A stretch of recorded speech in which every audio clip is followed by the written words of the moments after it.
கண்ணியத்திற்கும் பெருமதிப்பிற்கும் உரிய எல்லாம் வல்ல அல்லாஹுவின் நல்லடியார்களே,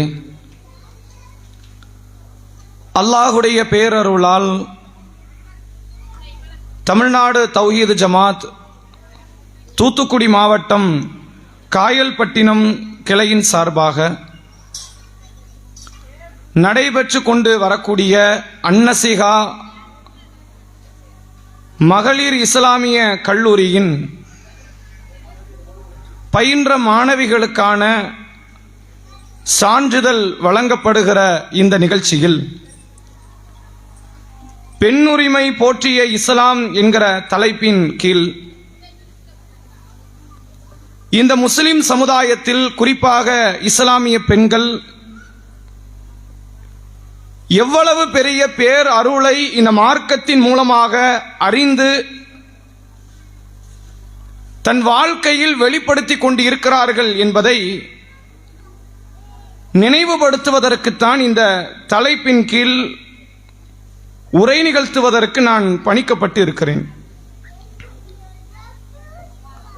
நபிகள் நாயகம் ஸல்லல்லாஹு அலைஹி வஸல்லம் அவர்கள்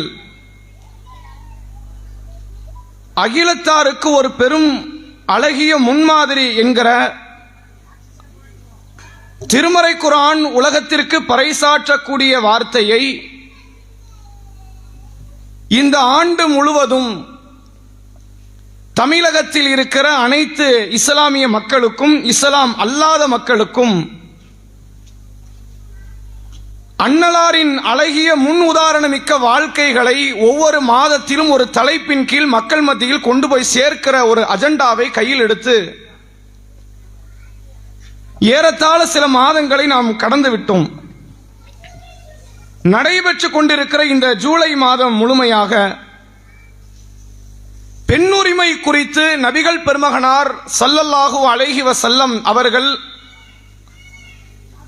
இந்த மனித குலத்திற்கு கற்றுத்தந்த பாடம் என்ன, வழிகாட்டிய போதனைகள் என்ன, செயல்படுத்திய சீர்திருத்தங்கள் என்ன, அதனால் இந்த மனித குலத்தில் குறிப்பாக பெண்கள் பெற்ற நன்மைகள் இன்பங்கள் என்ன என்பதை மனித குலத்திற்கு தமிழ் பேசக்கூடிய மக்களுக்கு நினைவுபடுத்த வேண்டிய ஒரு கட்டாயத்தில் நாம் இருக்கிறோம். காரணம், இந்த இஸ்லாத்தை குறித்தும் இந்த இஸ்லாத்தை மனித குலத்திற்கு அடையாளப்படுத்தி தந்த நபிகள் பெருமகனார் ஸல்லல்லாஹு அலைஹி வஸல்லம் அவர்கள் குறித்தும் ஏராளமான தப்பிதமான அவதூறு பிரச்சாரங்களை இந்த மார்க்கத்தை வெறுக்கக்கூடியவர்கள் தொடர்ச்சியாக முன்னெடுத்து வைத்துக் கொண்டே வருகிறார்கள். அதில் ஒரு முக்கியமான ஒரு பிரச்சாரம் என்னவென்றால், இஸ்லாத்தில் பெண்களுக்கு உரிமை கிடையாது,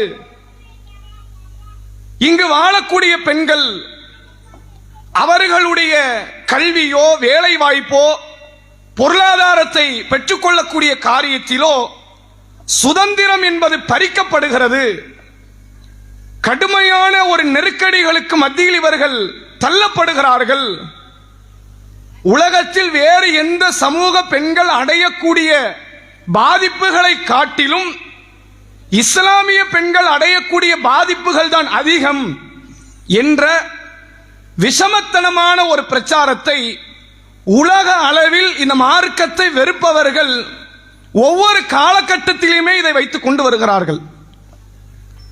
அவர்களுக்கு ஏதாவது ஒன்று கையில் ஒரு பொருள் சிக்கணும். இஸ்லாத்தில் ஆண்கள் 4 திருமணம் செய்கிறார்கள், எனவே இங்கு பெண்களுக்கு உரிமை இல்லை.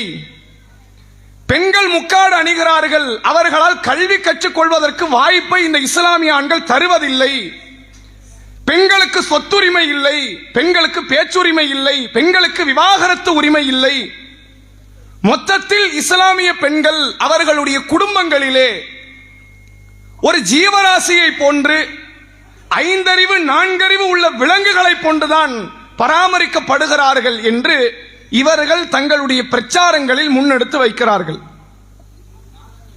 ஆனால் உண்மையில் நீங்கள் திருக்குரானையும் நபிகள் பெருமகனார் ஸல்லல்லாஹு அலைஹி வஸல்லம் அவர்களுடைய வாழ்க்கை வழித்திட்டத்தையும், எந்த காலத்தில் இந்த இஸ்லாம் வந்தது, சீர்திருத்தத்தை எந்த நேரத்தில் ஆரம்பித்தது, நபிகளார் தன் 23 ஆண்டு கால நுபுவத்து பணியை நிறைவு செய்து மரணிக்கும் போது அந்த மக்காவும் அந்த மதீனாவும் இந்த இஸ்லாத்தை ஏற்றுக்கொண்ட பெண்கள் அடைந்த சமூக ரீதியான முன்னேற்றம் என்ன என்பதை உலகம் சற்று உற்று பார்க்குமே ஆனால் இந்த உலகத்தில் உள்ள எல்லா பெண்களுக்குமான முழுமையான பாதுகாப்பு பெருமானாரின் போதனைகளிலும் இந்த இஸ்லாமிய மார்க்கத்தில் மட்டும்தான் இருக்கிறது என்பதை உளமாற ஏற்று இந்த மார்க்கத்தை ஏற்றுக்கொள்வார்கள்.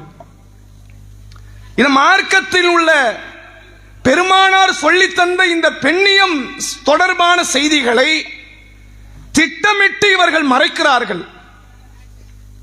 ஏதோ இஸ்லாம் வந்த பிறகு மட்டும்தான் இந்த பெண்கள் எல்லாம் அடக்குமுறைகளுக்கு ஆளாக்கப்படுவதை போன்ற ஒரு பிரச்சாரம். ஆனால் நீங்கள் வரலாற்றை எடுத்து பாருங்கள். இஸ்லாம் தோன்றுவதற்கு முன்னால், நபிகள் பெருமகனார் தன்னை நபி என்று அறிவிப்பு செய்வதற்கு முன்னால் உலகத்தில் 2 பெரும் வல்லரசு மிக்க நாடுகள், சாம்ராஜ்யங்கள் வளர்ந்து வந்தது. ஒன்று இன்றைக்கு இருக்கிற ஈரான், ஈராக், சிரியா போன்ற தேசங்களை எல்லாம் உள்ளடக்கிய ஷாம் தேசத்தை சுற்றியுள்ள நாடுகளையும் அடக்கி ஆண்ட ரோமபுரி பேரரசும். இன்னும் இதையெல்லாம் தாண்டி பெண்களை ஒரு போதைப் பொருளாக, போகப் பொருளாகத்தான் அன்றைக்கு வாழ்ந்த மக்கள் பெண்களை வழி நடத்தினார்கள்.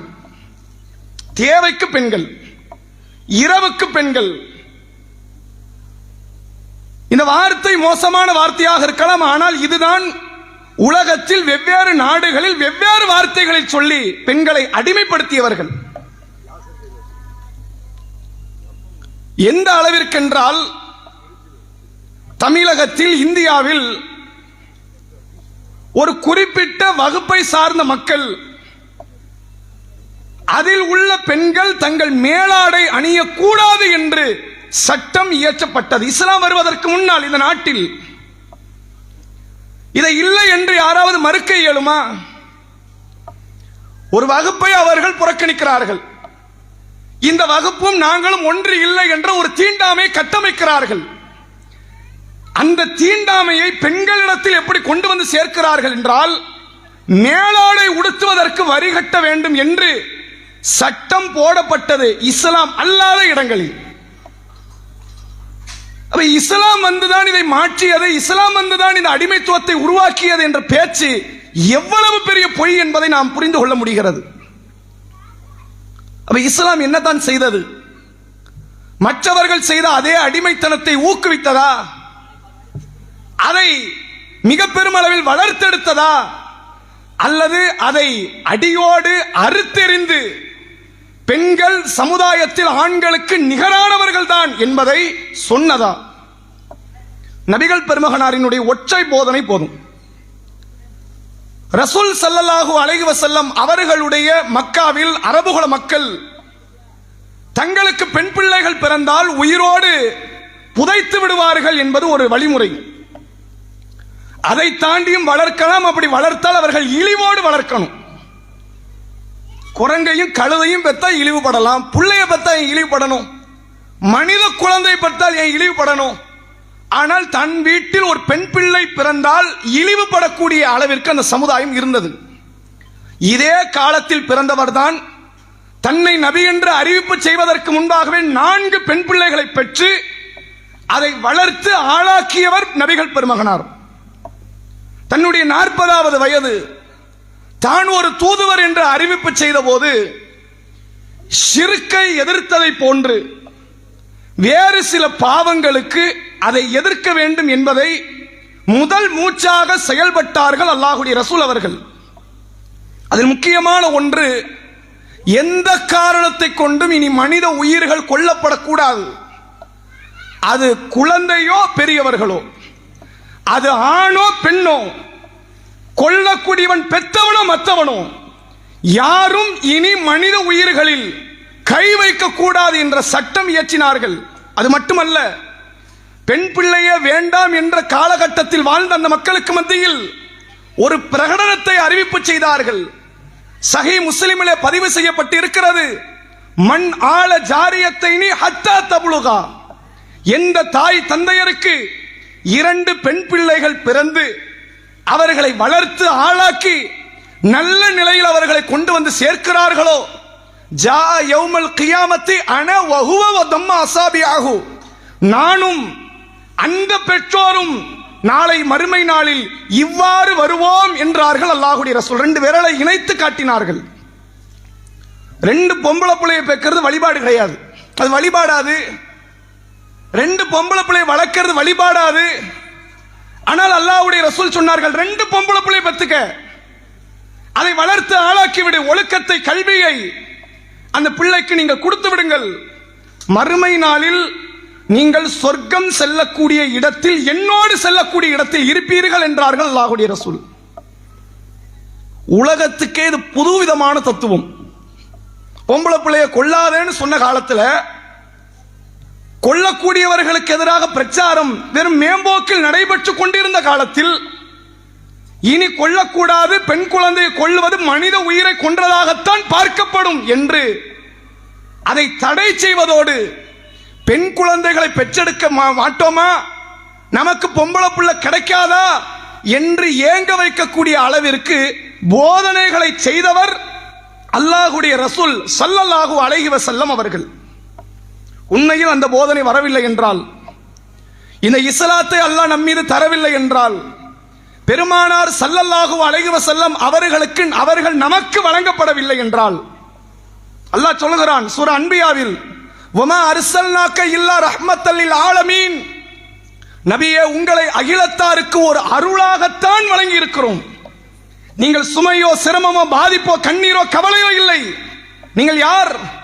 இந்த சமூகமே போற்றுகிற இடத்தில் பேரருள். நீங்கள் அந்த பேரருள் சொன்ன போதனையால் தான் இஸ்லாமிய சமுதாயத்தில் பெண் குழந்தைகள் கொல்லப்படுதல் என்பது அறவே இல்லை.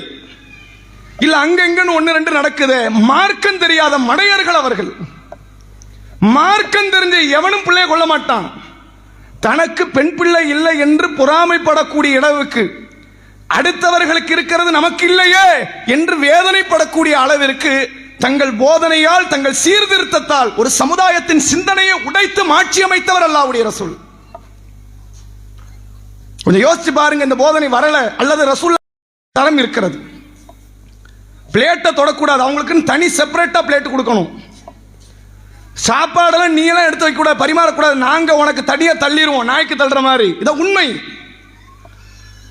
குளிச்சு முடிச்சிட்டு வீட்டுக்குள்ள வரலாம், கிச்சனுக்குள்ள படுக்கை அறைக்குள்ள வரலாம், இல்ல வரக்கூடாது என்று சட்டம் இயற்றப்பட்ட நிலையில் சில சமுதாயம் இருக்கிறது. அது பேர் சொல்ல முடியாது. அப்படியான சில சமுதாயங்கள் வாழுகிற இந்த காலகட்டம், நான் சொல்வது 200 வருஷம் முன்னாடி கதை இல்லை, இப்போ 2026 இப்படியான நிலையில் பெண்கள் இருக்கிறார்கள். 1400 வருடங்களுக்கு முன்பாக உம்மு சலமா ரலியல்லாஹு அன்ஹா நபிகள் பெருமகனாரினுடைய மனைவிமார்களில் ஒருவர். ரசூலுல்லாஹ்வினுடைய நடவடிக்கை எப்படி இருக்கும் மனைவிமார்களிடத்தில் அப்படிங்கறத கேட்கும் போது சொல்றாங்க. ஆயிஷா ரலியல்லாஹு அன்ஹா சொல்றாங்க, ஹப்ஸா ரலியல்லாஹு அன்ஹா சொல்றாங்க, இவங்க ரசூலுல்லாஹ்வினுடைய மனைவிமார்கள். நாங்கள் மாதவிலக்கில் இருப்போம், என் மடியில் தலை வைத்து நபிகள் பெருமகனார் திருக்குரானை ஓதுவார்கள். உலகத்திலேயே உன்னத மனிதர் அல்லாஹ்வுடைய ரசூல், உலகத்திலேயே உன்னத வார்த்தை திருமறை குரான். ஆனால் ஓதப்படுகிற இடம் ஒரு மாதவிலக்கு ஏற்பட்ட பெண்ணின் மடியில் வைத்து. இதை விட ஒரு பெண்ணுக்கான கண்ணியம் என்னவாக இருந்த முடியும்? நீ வேதத்தை விட்டும் தீட்டாக்கப்பட்டவள் இல்லை, குடும்ப உறுப்பினர்களை விட்டும் தூரமாக்கப்பட்டவள் இல்லை. அதை ஒரு அசிங்கமா அங்க பார்க்க வேண்டியது இல்லையே. அப்ப வழிபாடுகள் கூடாது, சிரமங்கள் தவிர்க்கப்பட்டிருக்கிறது. நோன்பு வேண்டாம், தொழுகை வேண்டாம், சிரமத்தை தவிர்த்து லீவ் உங்களுக்கு. அதை அசிங்கமாக கேவலமாக பார்ப்பதில்லை. அல்லாஹ்வுடைய ரசூல் ஸல்லல்லாஹு அலைஹி வஸல்லம் தன் மனைவி சாப்பிட்ட உணவில் எங்கு கை வைத்தார்களோ அங்கு கை வைத்து எடுப்பார்கள், எங்கு வாய் வைத்து கடித்தார்களோ அங்கு வாய் வைத்து கடிப்பார்கள். உலகமே இதை கேவலமாக தீட்டாக அசிங்கமாக பார்த்தபோது இதுல எந்த அசிங்கமும் கிடையாது, இதை அசிங்கமா பார்க்கிறது தான் அசிங்கம் என்ற அந்த உண்மையை தன் வாழ்வில் வெளிப்படுத்தியவர் அல்லாஹ்வுடைய ரசூல். இது மன ரீதியாக எவ்வளவு பெரிய உளைச்சலை தெரியுமா? இஸ்லாமிய பெண்களுக்கு உண்மையில் இந்த அருளை புரிந்து கொள்ள முடியாது. ஏன்? நிழலின் அருமை வெயிலில் போனாதான் தெரியும். அந்த கஷ்டத்தை நீங்க பட்டதே கிடையாது. அப்படியான சமுதாயத்தில் இஸ்லாமிய ஆணே கிடையாது. மாத விளக்கை கேவலமாக பார்த்து படுக்கை அறைக்கு வராத, கிச்சனுக்குள்ள நுழையாத, வீட்டுக்குள்ள வரக்கூடாது அப்படின்னு சொல்லுகிற ஒரு இஸ்லாமிய ஆணை கூட எங்க சமுதாயத்தில் பார்க்க இயலாது. ஏன்? இதையெல்லாம் தப்பாவே பார்க்க கூடாதுங்கிற ஒரு அடிப்படையில் அல்லாஹ்வுடைய ரசூல் அவர்கள் கட்டமைத்த ஒரு முக்கிய சீர்திருத்த கோட்பாடு இது. சரி, அதோட முடிஞ்சிருச்சா? மாதவிளக்கு அசிங்கம் இல்லை என்று பார்ப்பதோடு ஒரு பெண்ணுக்கான உரிமை கொடுப்பது முடிந்து விடுமா? அல்லாஹ்வுடைய ரசூல் அவர்கள் ஒரு பெண்ணுக்கான திருமண உரிமையை வழங்குவதோடு அதைவிட முக்கியமான விவாகரத்து உரிமையை வழங்கினார்கள். உனக்கு பிடிச்சா கல்யாணம், உனக்கு பிடிக்கலையா கல்யாணம் இல்லை. உனக்கு இந்த மாப்பிள்ளை வேண்டாமா, அவன் வேண்டாம், நீ விவாகரத்து வாங்கிக்க. உன்னை உட்கார்ந்து டார்ச்சர் பண்ண வேண்டிய தேவையே கிடையாது. அது அனாவசியம். கன்வின்ஸ் பண்ணி இந்த மாப்பிள்ளை வந்து ரொம்ப முக்கியம், வேண்டாம், இவன் போயிட்டான பெரிய பாதிப்பு. 4 அறைக்குள் அந்த பெண் என்ன பாதிப்பை அடைந்தாள்னு அவளுக்கு மட்டும்தான் தெரியும். ரசூலுல்லாஹ்ட்ட சில பெண்கள் ஹுலாவை நாடி வருவார்கள்.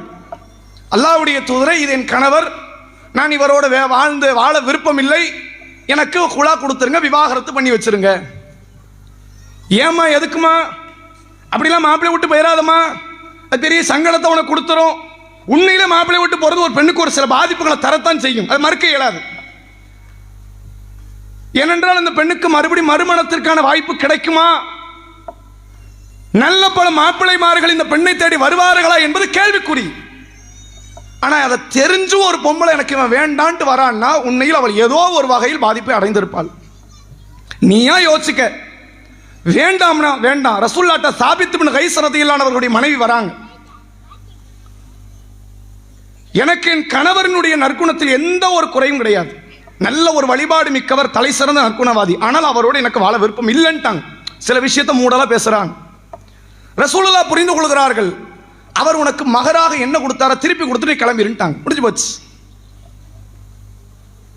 பரீரா என்ற பெண் ஆயிஷா ரதியல்லாஹு அன்ஹாவிடத்தில் அடிமை பெண்ணாக இருந்து விடுதலை பெற்றவர் தன் கணவனை விவாகரத்து செய்கிறார்.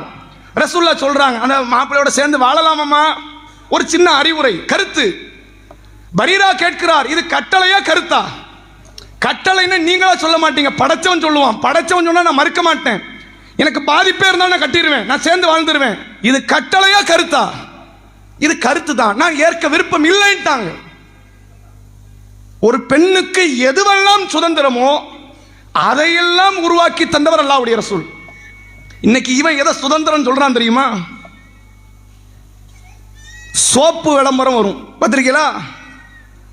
ஆம்பளை எல்லாம் சோப்பே போட மாட்டாங்க, பொம்பளை மட்டும்தான் சோப்பு போடுவா. அறிவியல் நின்று பொம்பளை தான் குளிப்பா, சோப்பு போடுவா. இது தப்புங்க. ஒரு பொம்பளை இப்படி விளம்பரப்படுத்தலாமா? இது தவறான காரியம், பெண் உரிமை அப்படின்னு வந்துருவான். அவன் யாரு? இவன் தான் ஃபெமினிசம் பேசுவான். ஏண்டா பொம்பளை அவன் ஆபாசமா காட்டுறானே, அது உனக்கு தெரியும், அது எனக்கு வேண்டாம். நீ முக்காடு போடுன்னு சொல்றது எனக்கு பிரச்சனைங்கிறான். முக்காடெல்லாம் போடக்கூடாது. பெண் கல்வி கற்கலாம், அதுல நியாயம் இருக்கு. பெண் தனக்கான பொருளாதாரத்தில் சுதந்திரத்தை பெறலாம், அதுல நியாயம் இருக்கு. தனக்கான சொத்துரிமை பெறலாம், அதுல நியாயம் இருக்கு. தனக்கான வாழ்க்கை வழித்திட்டத்தை அவள் தேர்வு செய்து கொள்ளலாம், அதுல நியாயம் இருக்கு. இந்த மாப்பிள்ளை வேண்டாமா வேணுமா அவள் முடிவெடுக்கலாம், அதுல நியாயம் இருக்கு. இதுதானங்க சுதந்திரம். சுதந்திரம் அதுதானே. ஒரு பையன் கிட்ட 10 ரூபாய் கொடுத்தா உங்க அம்மா அனுப்புறாங்க, ஏதாவது வாங்கி சாப்பிடு. அந்த பையன் சாக்லேட்டையும் வாங்குவான், பிஸ்கட்டையும் வாங்குவான், சுதந்திரம்.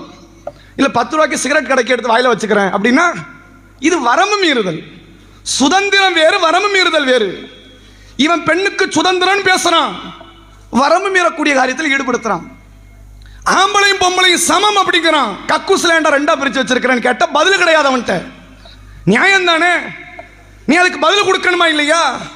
அப்ப ஃபெமினிசம் என்ற பெயரில் இவர்கள் பேசுவது பெண் உரிமைத்துவம், பெண்களை நாங்கள் மதிக்கிறோம், பெண்கள் நாங்கள் உயர்த்துகிறோம்.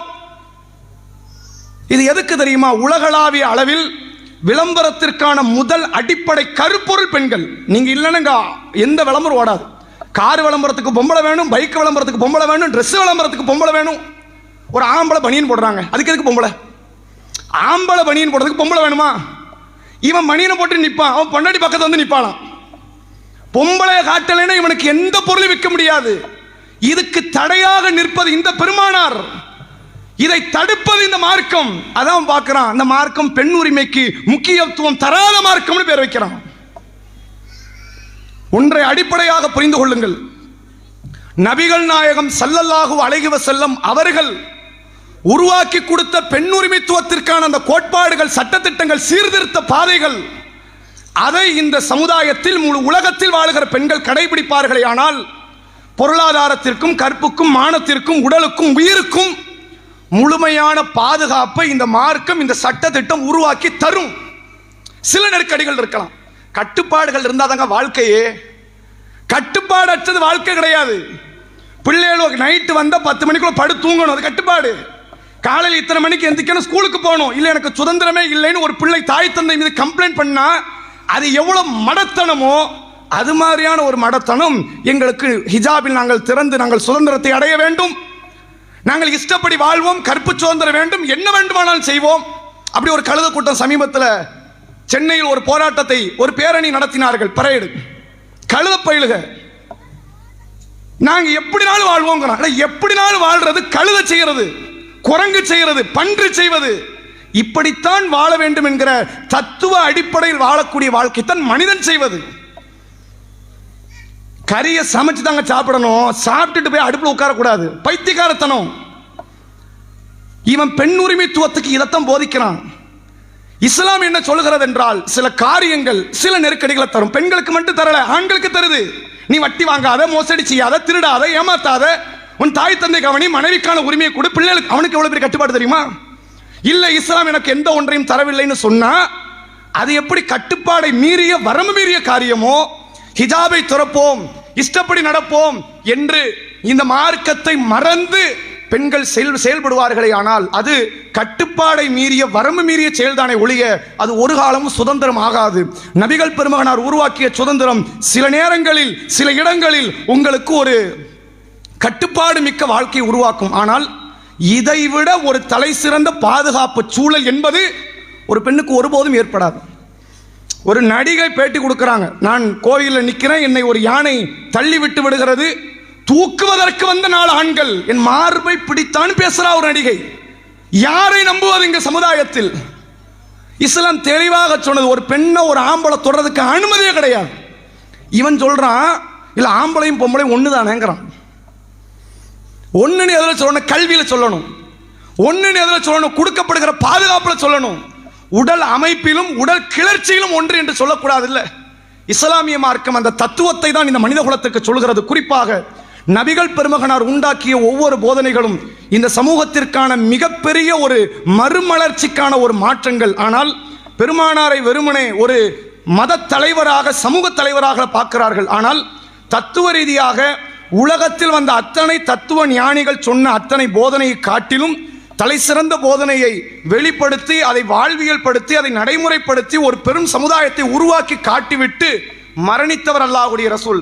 அந்த தூதரினுடைய அருமை பெருமைகளை நாம் அறிந்து கொள்வதோடு சமுதாயத்திற்கு நினைவுபடுத்த வேண்டிய கட்டாயத்தில் நாம் இருக்கிறோம் என்பதை சொல்லி என்னுடைய உரை நிறைவு செய்கிறேன். அஸ்ஸலாமு அலைக்கும் வரஹ்மத்துல்லாஹி வபரகாத்துஹு.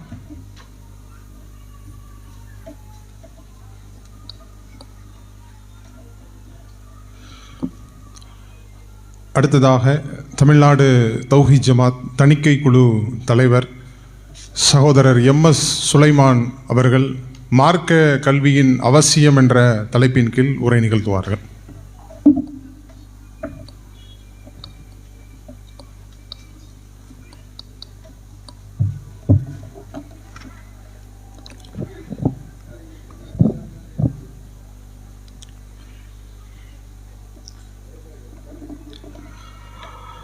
அஸ்ஸலாமு அலைக்கும் வரஹ்மத்துல்லாஹி வபரகாத்துஹு. இன்னல் ஹம்தலில்லாஹ் நஹ்மதுஹு வ நஸ்தஈனுஹு வ நஊது பில்லாஹி மின் ஷுரூரி அன்ஃபுஸினா வ மின் ஸய்யிஆத்தி அமாலினா.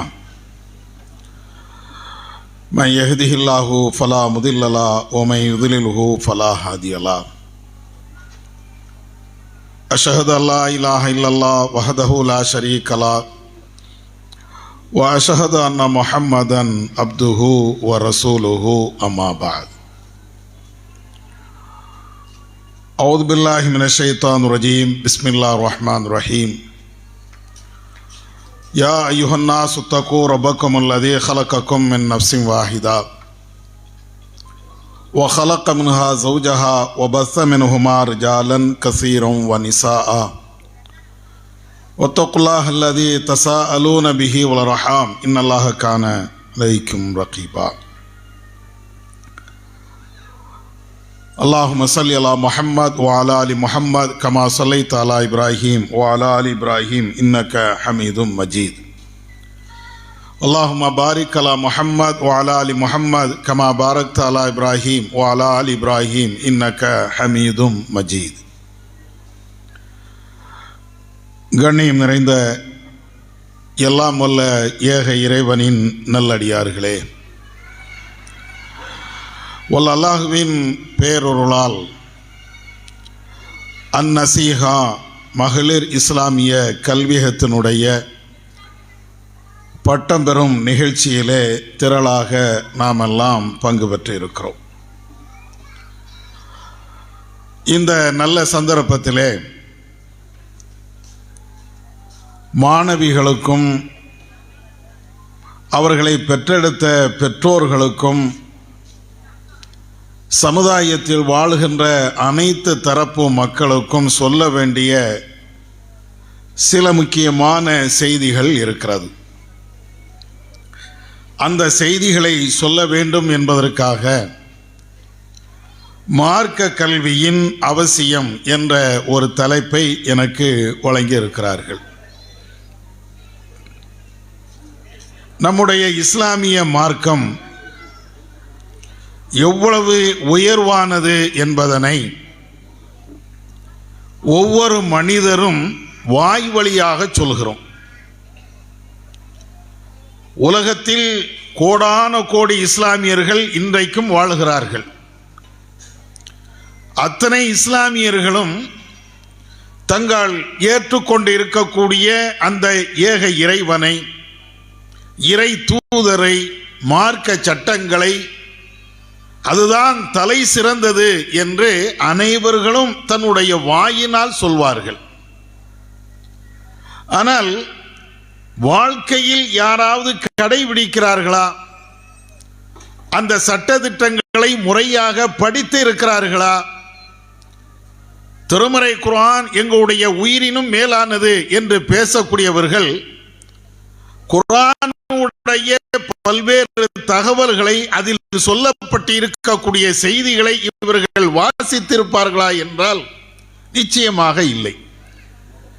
நபிகள் நாயகம் ஸல்லல்லாஹு அலைஹி வஸல்லம் அவர்கள் எங்களுக்கு உயிரை விட மேலானவர்கள் என்று பேசுவார்களை தவிர, நபி அவர்கள் காட்டி தந்த பல்வேறு விதமான மனித குலத்திற்கு தேவையான செய்திகளை இவர்களே புரிந்திருக்க மாட்டார்கள், படித்திருக்க மாட்டார்கள்.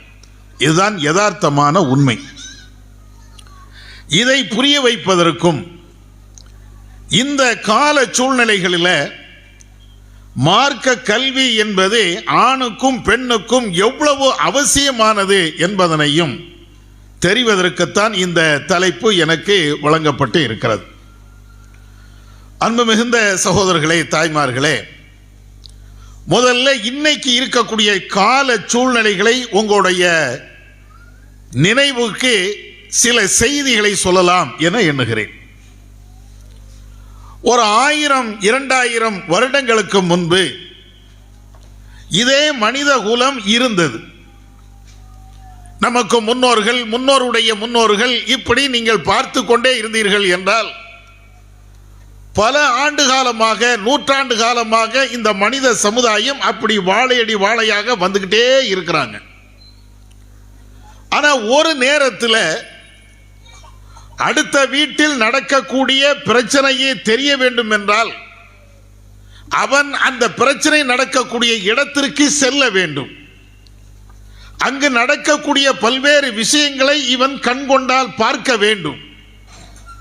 கண்ணு இல்லை என்றால் அவனால் பார்க்கவும் முடியாது, காது இல்லை என்றால் கேட்கவும் முடியாது. இதுதான் அந்த காலம். இதை இன்னொரு வார்த்தையில் சொல்ல வேண்டும் என்றால், அக்கம் பக்கத்தில் அல்லது அயல் நாடுகளில் வேறு ஊர்களில் ஏதாவது ஒன்று அசிங்கமாக நடக்கிறது என்றால் இவனால பார்க்க கூட முடியாது. ஒரு நேரம் அப்படித்தான் இருந்தது. ஆபாசமாக ஒன்றை பார்க்க வேண்டும் என்றால் லைவ்ல பார்க்க இயலாது, நேரடியாக பார்க்க இயலாது. எங்கேயாவது ஒரு மூலை முடுக்கல தெரியாதனமாக இப்படித்தான் அன்னைக்கு. ஆனா இன்றைய காலகட்டம் என்ன? ஆபாசம் மாத்திரம் இல்லை, உலகத்தில் என்ன விஷயங்கள் எங்கே நடக்கிறது, அது நியாயமோ அநியாயமோ எதுவாக இருந்தாலும் இருந்த இடத்திலேயே நம்முடைய கைகளில் இருக்கக்கூடிய கருவிகளை கொண்டு தாராளமாக பார்க்கலாம். உனக்கு என்ன தகவல் வேணும் இன்னும் இருக்குது. அடுத்த வீட்டில் இன்னைக்கு என்ன சமையல், மொபைலை துற, நீ அங்க போய் கேட்கணும்னு அவசியம் இல்லை. அடுத்த ஊர்ல இன்னைக்கு என்ன சம்பவம், மொபைலை துற, நீ போய் செய்தித்தாள்களை பார்த்து தெரிந்து இதுதான் சம்பவம் என்று புரிய வேண்டும் என்ற நிலை இல்லை. அடுத்த நாட்டில் என்ன பிரச்சனை, மொபைலை துற. இப்போ மொபைல் என்ற அந்த காலகட்டத்தில் இருக்கிறோம். நல்ல விஷயங்களையும் நம்ம முன்னால கொண்டு வருகிறது, உலகத்திலேயே அயோக்கியத்தனத்தையும் அது கொண்டு வருகிறது. ஒண்ணு வேண்டாம், நீங்க மொபைலை திறந்து எவ்வாறு திருட வேண்டும் அப்படின்னு டைப் பண்ணுங்க. ஒருத்தன் உட்கார்ந்து பாடம் நடத்துவான். நீ எப்படி பூட்டை உடைக்கணும், பூட்டில் எத்தனை வகை இருக்கிறது, என்னென்ன பூட்டுக்கு என்னென்ன சாவி சேரும், சாவி இல்லை என்றால் அதை உடைக்கிறது எப்படி, கம்ப்யூட்டர் லாக் பண்ணி இருக்கிறாங்களா, பாஸ்வேர்டு மறந்துடுச்சா அதை எடுக்கிறது எப்படி, எல்லாம் சொல்லி தரானா. நமக்கு நல்லது நீங்க நினைப்பீங்க சில விஷயங்களை. ஒரு மொபைலை நீங்க வச்சிருக்கிறீங்க, பாஸ்வேர்டு ஓட்டு நம்பர் போட்டு லாக் பண்ணி வச்சிருக்கிறீங்க, உங்களுக்கு பாஸ்வேர்டு மறந்து விட்டதா, இங்கே வாருங்கள், அதுக்குத்தான் இந்த வீடியோ அப்படிங்கிறான். என்ன அர்த்தம் அதுக்கு? அடுத்தவனுடைய மொபைலை நீ திருடிட்ட, அதுல பாஸ்வேர்டு போட்டு வச்சு லாக் பண்ணி வச்சிருக்கிறான். உனக்கு அது எடுக்க தெரியலையா, நான் சொல்லி தரேன், எப்படி திருடணும்னு நான் சொல்லி தரேன். வந்து நிக்குது. எப்படி பொய் பேசணும் நான் சொல்லி தரேன், வந்து நிக்குது. எப்படி புறம் பேசணும் நான் சொல்லி தரேன், நம்ம கையில வந்து நிக்குது. அதான் ஆச்சரியம். யாரும் பயான் பண்ண தேவையில்லை, நம்ம கையிலேயே நாம எப்படி திருடணும், நாம எப்படி கொள்ளையடிக்கணும், நாம எப்படி ஏமாத்தணும், நாம எப்படி அயோக்கியத்தனத்தை பண்ணணும், நாம எப்படி ஒரு பெண்ணிடத்தில் தவறாக நடக்கணும், எல்லாத்தையும் A to Z இன்னைக்கு சொல்லக்கூடிய ஒரு உலகத்தில் நாம இருக்கிறோம். நம்மை சரியான பாதையை காட்டுகின்ற உலகத்தை விட நமக்கு மோசமான தவறான வழியை காட்டக்கூடிய ஒரு உலகத்தில் ஒரு கருவியை கையில வச்சிட்டு இருக்கிறோம். இது நல்ல கருவி அப்படின்னு எல்லாரும் நம்புறோம். நானும் வச்சிருக்கிறேன், நீங்களும் வச்சிருக்கிறீங்க. அதுல பல்வேறு நல்ல விஷயங்கள் இருக்கிறது என்பதுல மாற்று கருத்து கிடையாது. அதே நேரத்தில் அதிலே நமக்கு தேவையில்லாத, நம்மை தவறான வழிக்கு அழைத்து செல்லக்கூடிய ஏராளமான தகவல்கள் இன்னைக்கும் நம்ம கையில உட்கார்ந்துட்டு இருக்குது. அது என்ன செய்ய வைக்குதுன்னு தெரியுதா? நம்ம கையில் இருக்கக்கூடிய இந்த மொபைலு நம்மளை என்ன செய்ய வைக்குது தெரியுதா? கொஞ்சம் அப்படியே உலகத்தை நீங்க திரும்பி பாருங்க, மொபைலையும் பாருங்க, ரீல்ஸையும் அப்படியே பாருங்க. நம்ம அம்மாக்கள் ஒரு நேரத்தில் தெருவில் நடக்கிறதுக்கு வெட்கப்படுவாங்க. பர்தா கரெக்டா போடு, முகத்தை சேர்த்து மறைச்சுக்க, அது மார்க்கத்தில் இல்லை, இருந்தாலும் செய்வார்கள்.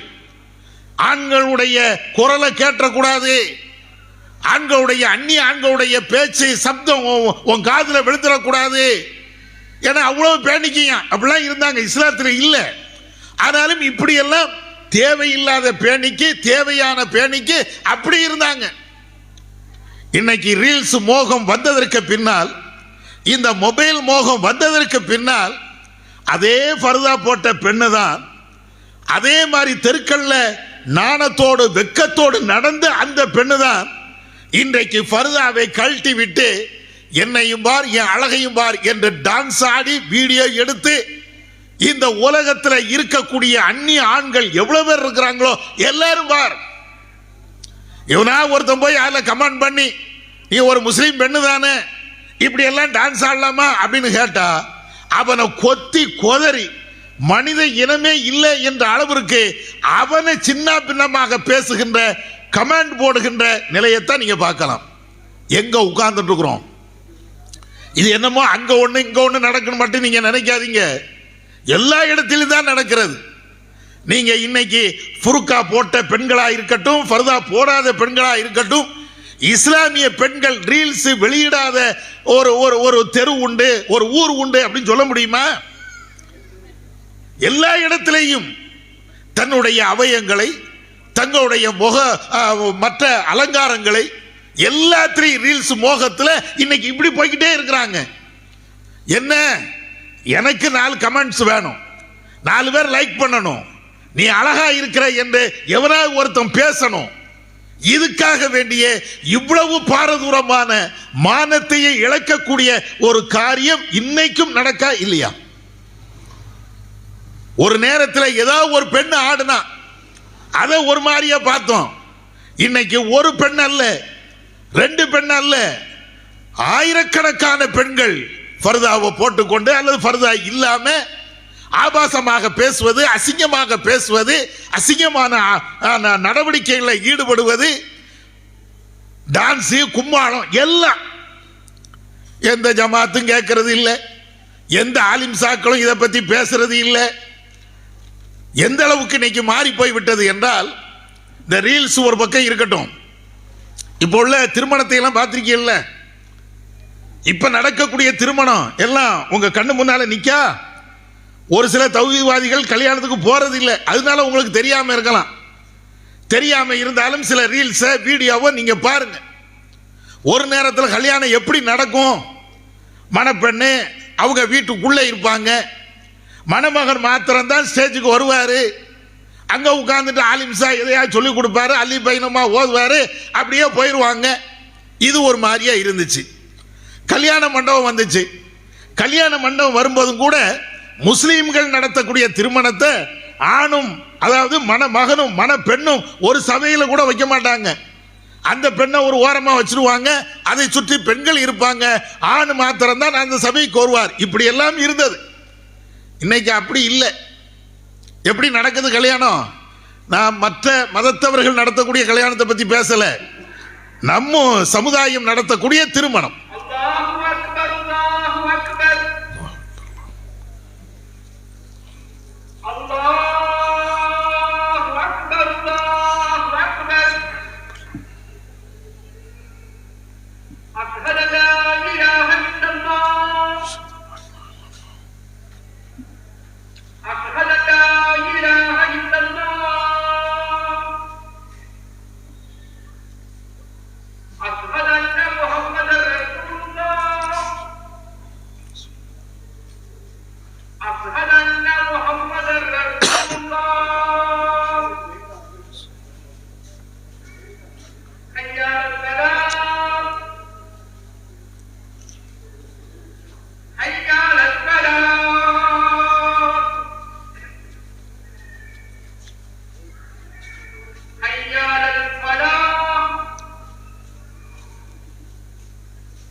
அன்போ சகோதரர்களே, அப்ப நம்ம சமுதாயம் நடத்தக்கூடிய திருமணம் இன்னைக்கு எப்படி போய்கிட்டே இருக்கிறது அப்படின்னா, மாப்பிள்ளை வாராரு, ஒரு நேரத்தில் குதிரை ஊர்வலம், பைக், அதாவது வேற வேற கார்கள் ஊர்வலம்னா இருந்துச்சு. இப்ப லேட்டஸ்ட் டெக்னிக்கல் மாறிடுச்சு இல்லையா? மாப்பிள்ளை வந்து பொண்ணை அதுவும் பைக்கில் ஃப்ரண்டில் வச்சுக்கிட்டு அப்படியே மண்டபத்தில் வாராரு. இன்னும் கல்யாணமே ஆகலை. அதுக்கு முன்னாடியே மணமகன் மணப்பெண்ணை பின்னால கூட வைக்கல, முன்னால வச்சுக்கிட்டு அப்படியே இழுத்துக்கிட்டே கொண்டு வராரு. வந்து ஸ்டேஜில் அவர் பைக்கில் தான் வந்து உட்காருவாராம், பைக்கில் கொண்டு வந்து நிப்பாட்டுதாரு. இன்னும் கொஞ்சம் திருமணம் எப்படி, இது எல்லாம் தாண்டி எதுக்குப்பா நடந்துக்கிட்டு டான்ஸ் ஆடிக்கிட்டே வா, மாப்பிள்ளை இங்கே டான்ஸு, மணமகன் இங்கே டான்ஸு, பெண்ணு இங்கே டான்ஸு, எல்லாரும் குரூப் டான்ஸு. ஒரு நேரத்தில் சினிமாவில் பார்த்தோமா இல்லையா, அதை இப்போ லைவ்ல நடைமுறையில் திருமணத்தில் நடக்கக்கூடிய அந்த கலாச்சாரம் எல்லாம் திருமணம் என்றாலேயே கூத்து கும்மாளம் என்பதை எல்லாம் தாண்டி இன்னைக்கு டான்ஸு என்ற நிலைக்கு நம்முடைய இஸ்லாமிய சமூகம் எங்கேயோ போய்கிட்டே இருக்கிறது. இது ஒன்று ரெண்டு இதை மாதிரி நிறைய நடக்கிறது. இது அல்லாம வரதட்சணை அல்லது வேற வேற சிந்தனை அது தனி. ஒரு நேரத்தில் வரதட்சணை தானே கடுமையா இருந்துச்சு. இப்ப அதையெல்லாம் தாண்டி அனாச்சாரத்தினுடைய ஒட்டுமொத்த உருவமாக நம் சமூகம் நடத்தக்கூடிய திருமணம். இதுல வேடிக்கை என்ன தெரியுமா, இந்த திருமணம் மதுஹப் அடிப்படையிலையும் கூடாதுதான், இது பெரிய அநியாயம் தான். மார்க்க அடிப்படையில், ஹதீஸின் அடிப்படையில், இஸ்லாத்தின் அடிப்படையில் இது கூடாதுதான். ஆனா இந்த திருமணத்தை நடத்துறதுக்கு தான் சுன்ன ஜமாத்தில் இருந்து தௌஹீத்வாதிகள் என்று பேசக்கூடியவர்கள் வரையிலையும் போட்டி போட்டுக்கிட்டு தப்தரை கொண்டு போய் கொடுக்குறாங்க. நடக்கா காயில் பண்ணதே நடக்கா இல்லையா? எப்ப ஒரு திருமணம் நடக்கிறது, நபி அவர்கள் கற்றுத்தந்த அடிப்படையில் அந்த நிகழ்வு நடக்கிறது என்றால் என் ஜமாத்தின் சார்பில் தப்தர் கொடுக்கிறது, தாயிகளை அனுப்புவது, அந்த மணமக்களை வாழ்த்துவது, இது எல்லாம் கரெக்டு தான், தப்பு இல்லை. ஆனால் நடக்கிறது என்ன திருமணம்? அனாச்சாரம் நடக்கிறது, பெண் வீட்டு விருந்து நடக்கிறது. திருமணத்தின் பேரால எவ்வளவு கொடூரங்கள் செய்ய முடியுமோ, அநியாயங்கள் செய்ய முடியுமோ அந்த அநியாயங்களை செய்கிறார்கள். எல்லாத்தையும் செய்யக்கூடிய அந்த இடத்துல உங்களுடைய ஜமாத்தினுடைய தப்தர் அங்கேயும் போகுது. அப்ப அந்த தீமைக்கு நீங்க வக்காலத்து வாங்கலையா? அந்த தீமையை நீங்கள் ஆதரிக்கலையா? கேட்டா நானும் தௌஹீத்வாதி. எப்படி தௌஹீத்வாதி? நம்ம எல்லாரும் அப்படிதான் நம்புறோம். தர்காவை எதிர்த்து விட்டால் தௌஹீத்வாதி, தாயத்தை எதிர்த்து விட்டால் தௌஹீத்வாதி, அவ்வளவுதான். இதுதான் நம்ம வச்சிருக்கக்கூடிய தௌஹீத்வாதிக்கு உண்டான இலக்கணம். தௌஹீத்வாதி என்றால் இஸ்லாத்தை முழுமையாக பின்பற்றுவதற்கு பேர் தான் தௌஹீத்வாதி. யார் தீமை செய்கிறார்களோ அது தீமை என்று பட்டவர்த்தமாக பேசுகின்றவன் தான் தௌஹீத்வாதி. தீமையை ஆதரிக்கக்கூடியவன் தௌஹீத்வாதியான இருக்க முடியாது. இன்னும் சொல்ல போனால் ஈமானே இருக்காது. ரசூல் அப்படித்தானே பேசுனாங்க, மன்றா மின்கும் முன்கரன் ஃபல்யுகையிர் பியதிஹி, தீமையை கண்டால் கையால தடு, ஃபஇல்லம் யஸ்ததி, அது முடியலையா வாயால தடு, அதுவும் முடியலையா ஃபபி கல்பிஹி, உள்ளத்தால வெறுத்து ஒதுக்கி ஒரு ஓரமா இரு, அந்த தீமை நடக்கக்கூடிய சபைக்கு நீ போகாத. வதாலிக அதாஃபுல் ஈமான், அதாபா ஈமான், ஈமான்ல பலவீனமானது. இன்னொரு ஹதீஸ்ல வரா வலைஸ வரா தாலிக மீ ஹப்பத் ஹர்தல் மின் ஹப்பத்தில் ஈமான், ரசூலா சொல்றாங்க. இத கூட நீ செய்யல, அங்க தீமை நடக்கிறது, அதை நீ தடுக்க மாட்டேங்கிற, தீமை என்று பேச மாட்டேங்கிற, அந்த தீமையில நீ பங்கு பெறுகிறாய் என்றால் இதற்கு பின்னால உனக்கு என்ன ஈமான் இருக்கிறது? அந்த தீமையில கலந்து கொண்டு நீ ஆதரிக்கிறாய் என்ற என்ன ஈமான்? ரசூலுல்லாஹ் கேட்கிறாங்க. அப்ப திருமணம் என்ற பேரில் இன்னைக்கு இவ்வளவு கூத்துக்கள், இவ்வளவு அநியாயங்கள், மார்க்கத்துக்கு எதிரான விரோதமான காரியங்கள் நடக்கிறது. தௌஹீத்வாதிகள் என்று சொல்லக்கூடியவங்க இன்னும் என் தப்தரையும் வச்சுக்க, மணமகனுடைய பேரை எழுது, மணமகனுடைய பேரை எழுது, இவர் தான் திருமணத்தை நடத்தினார் என்று ஹதீபுடைய பேரை எழுது. எங்க போய் நிக்கிறன்னு பாருங்க. மார்க்கத்தை இழந்து மறுமையை மறந்து எங்க போய் நிக்கிறேன்னு நீங்க பாருங்க. இத மாதிரி ஒரு மோசமான ஒரு காலகட்டத்தில் இருக்கிறோம். தௌஹீத்வாதிகள் என்று பேசக்கூடிய ஒரு இடத்தில் தௌஹீத் இல்லை, சுன்ன ஜமாத் என்று பேசக்கூடிய ஒரு இடத்தில் சுன்னத்தும் இல்லை, நபி அவர்கள் கற்றுத்தந்த வழிமுறை போதனைகளும் அவங்கள்ட்ட இல்லை. அல்லாவுக்கு கட்டுப்பட்டவர்கள் என்று பேசுகின்ற முஸ்லிம்களிடத்தில் இறைவனுக்கு மாத்திரம் கட்டுப்படுகின்ற அந்த தன்மையும் இல்லை. ரீல்ஸ் மோகம், உலக மோகம், எல்லாம் உலகம் இன்பம் இப்படின்னு போய்கிட்டே இருக்கிறது. நம்மை சுற்றி மிகப்பெரிய வெள்ளம் சூழ்ந்து கரை புரண்டு ஓடிக்கிட்டே இருக்கிறது. யாரை பெரிய அறிஞர் என்று நம்பினோமோ அங்கே அறிஞரை பார்க்க முடியவில்லை, யாரு பெரிய ஜமாத்து தலைவர் என்று நாம ஏற்கிறோமோ அந்த தலைவரிடத்தில் நியாயத்தை பார்க்க முடியல. இந்த சமூகம் நல்ல சமூகம் என்று எந்த சமூகத்தை நாம இதுவரை நினைத்து வைத்தோமோ அந்த சமூகம் இன்றைக்கு இஸ்லாத்தை விட்டு வேறு எங்கேயோ சென்று கொண்டே இருக்கிறது. இப்படி எல்லா புறத்திலையும் இஸ்லாமிய மார்க்கத்துக்கு எதிராக முஸ்லிம்களே நடக்கக்கூடிய ஒரு கொடுமையான ஒரு நேரத்தில் நம்ம வாழ்கிறோம். இப்ப நம்முடைய ஈமான பாதுகாக்கணும்னா நம்முடைய அந்த மறுமை சிந்தனையை வார்த்து எடுக்க வேண்டும் என்றால் அதுக்கு என்ன செய்யறது? ஒரே ஒரு வழிதான் அதுக்கு இருக்கிறது. நம்மை சுற்றி ஏராளமான தீமைகள் பரவி இருக்கிறது. தீமை என்றால் ஒன்று ரெண்டு இல்லை, அது மணிக்கணக்கில் பேசக்கூடிய அளவிற்கு அவ்வளவு தீமை இருக்கிறது.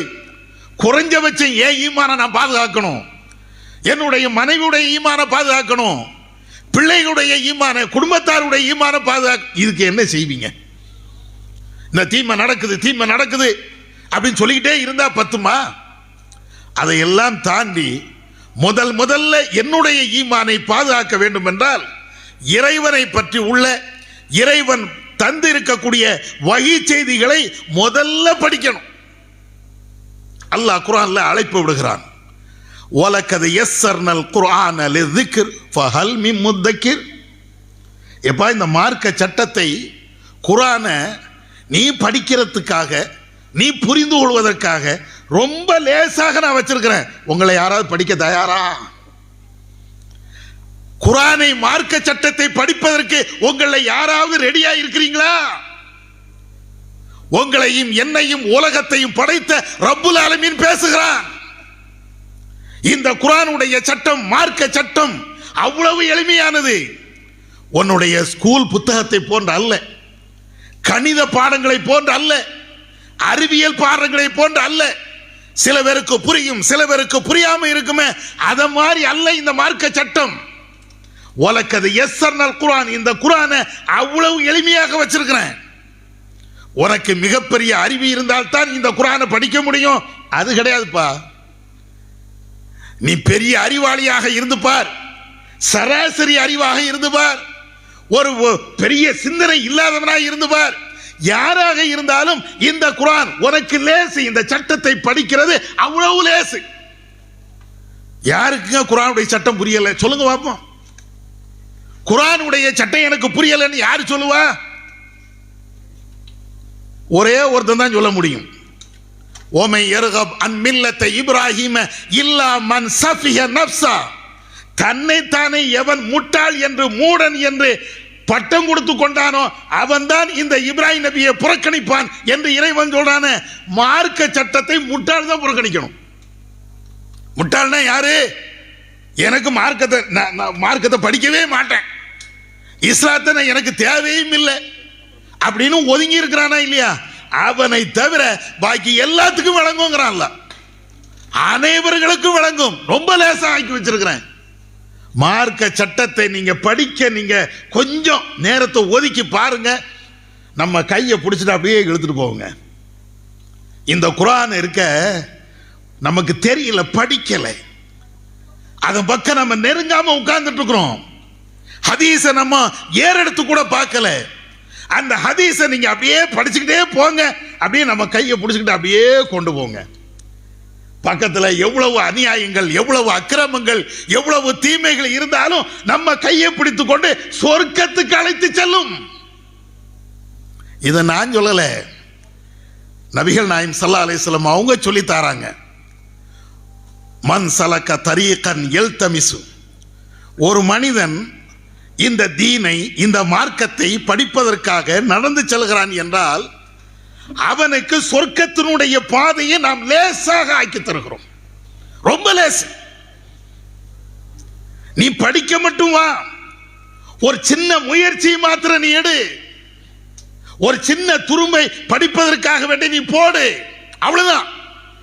அல்லாஹ் உனக்கு அந்த பாதையை அவ்வளவு லேசா ஆக்கி தரான். பாருங்களேன், ஒரு ஹதீஸை பாருங்களேன், ரொம்ப ஆச்சரியமா இருக்கும். முஸ்னத் அஹ்மதுல இடம்பெறுகின்ற ஒரு செய்தி. எப்படி நம்மளை அந்த ஹதீஸை படிக்கும் போது நம்மளை எப்படி நம்ம அறியாமலேயே சொர்க்கத்துக்கு இழுத்துட்டு போகுது அப்படின்னு பாருங்களேன். அபூ ஹுரைரா ரலியல்லாஹு தஆலா அன்ஹு அவங்க ஒரு செய்தியை சொல்லிக்கிட்டே இருக்கிறாங்க மக்களுக்கு மத்தியில். யார் ஒரு ஜனாசா தொழுகையில் கலந்து கொள்கிறாரோ ஃபலஹு கீராத்துன், அவருக்கு ஒரு கீராத்து நன்மை இருக்கிறது நபி அவர்கள் சொன்னார்கள். நம்ம அடிக்கடி கேள்விப்படுகின்ற புகாரி முஸ்லிம்ல அபூ ஹுரைரா அவங்க அறிவிக்கக்கூடிய செய்தி. ஒருவர் ஒரு ஜனாசாவில் பங்கு பெற்று தொழுகை வரையும் இருக்கிறார் என்றால் அவருக்கு ஒரு கீராத்து நன்மை. ஒருவர் அந்த ஜனாசாவில் பங்கு பெற்று தொழுகையும் இருந்து அதுக்கு பின்னால் அடக்கம் செய்கிறவரை இருந்தால் ஃபலஹு கீராத்தானி, அவருக்கு 2 கீராத்து இருக்கிறது. இந்த ஹதீஸை அபூ ஹுரைரா சொல்லிக்கிட்டே இருக்கிறார். நம்ம என்ன கேட்போம் இந்த ஹதீஸை கேட்ட உடனே? இந்த ஹதீஸை இப்படி ஒரு ஆள் சொன்னார், உங்களுக்கும் எனக்கும் என்ன தோணும்? என்ன தோணும்? ஆமாப்பா, போனா ஒரு கிராத்து நன்மை, ஜனாசால பங்கு பெற்றால் அது நன்மை, அப்படித்தானே?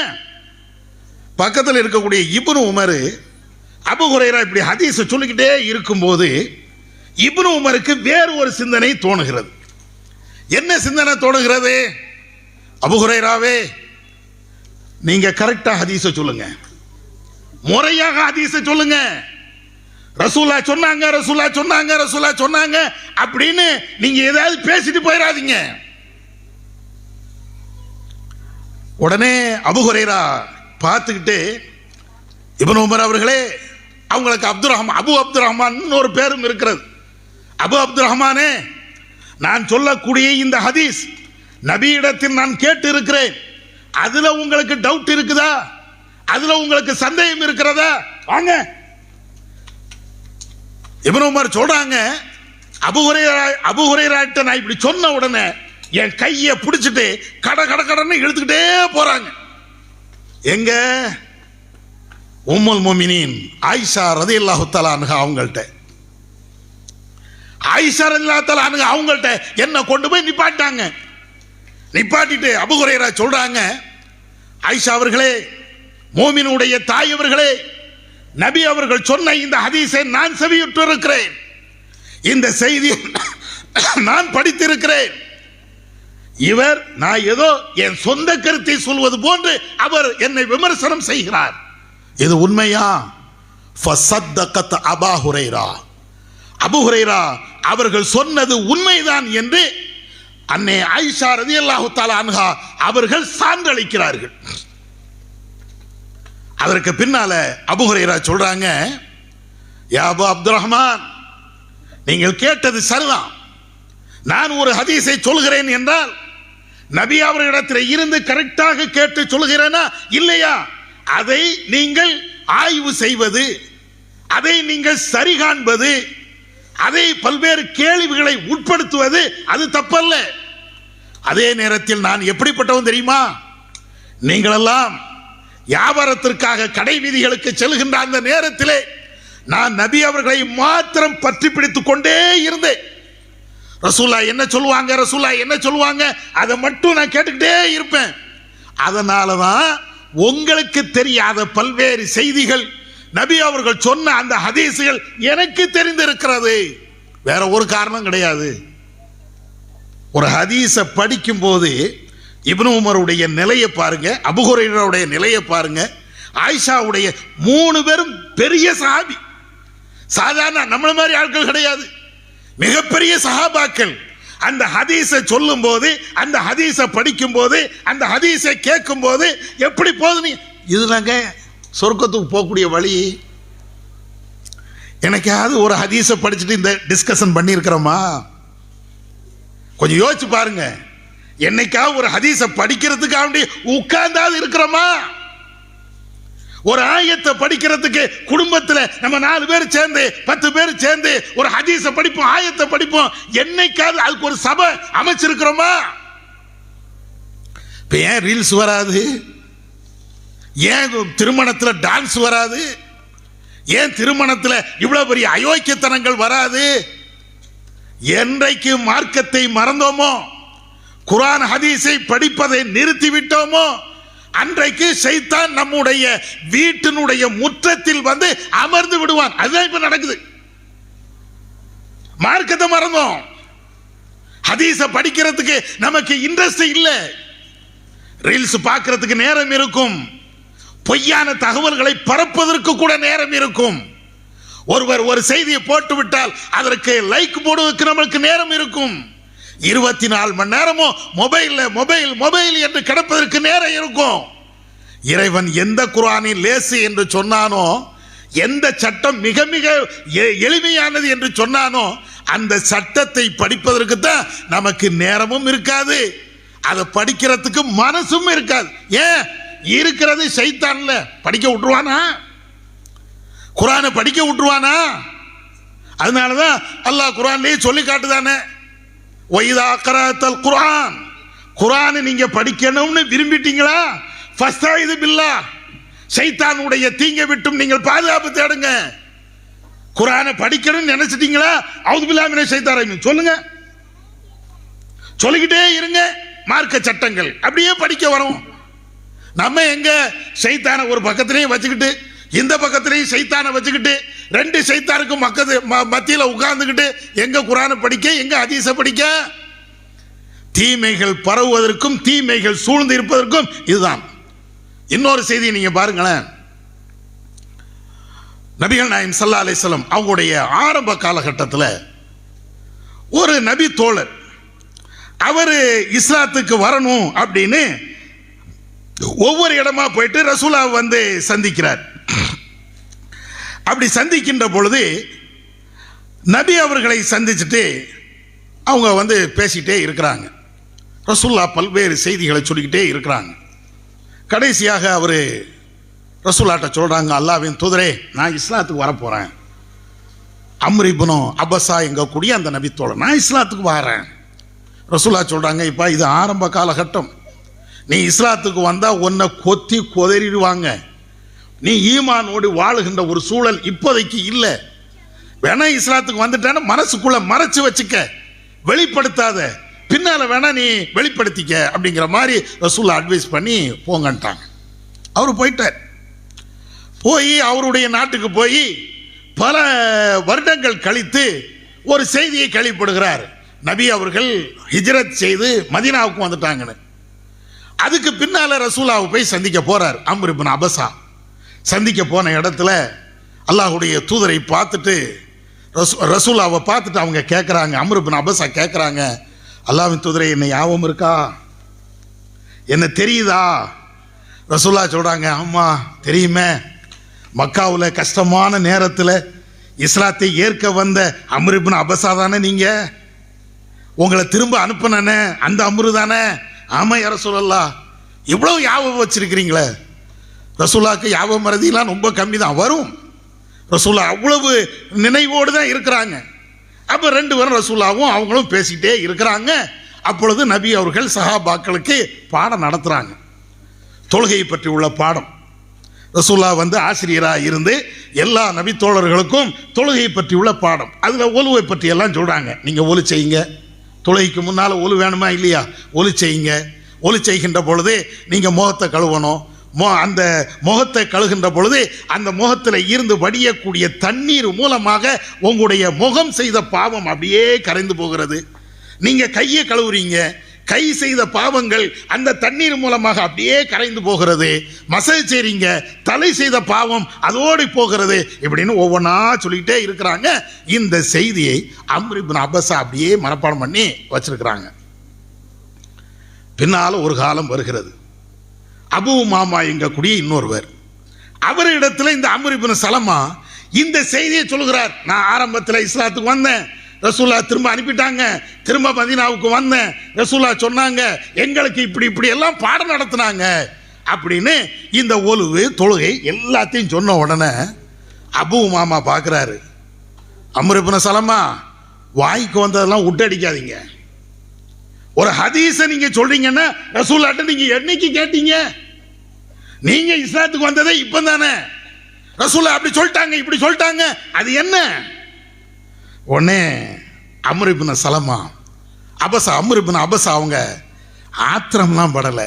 அபூ மாமாவே, நீ கேட்குறீங்க சரிதான், ஆனால் ரசூலாட்ட இந்த செய்தியை நான் ஒருக்க கேட்கல தோழரே. என்னுடைய வாழ்நாளில் நபி அவர்களோடு நான் இருந்த அப்படின்னு சொல்லிட்டு அவங்க ஆத்தாமையில பேசுறாங்க. அம்ர் இப்னு சலமா அப்படியே சொல்றாங்க, அபூ உமாமாவே, எனக்கு என்னப்பா வந்து விட்டது? மறுமையை பற்றி உள்ள பயத்தை தவிர என்கிட்ட வேற என்ன இருக்கிறது? நான் வயது முதிர்ந்த காலத்தில் இருக்கிறேன்.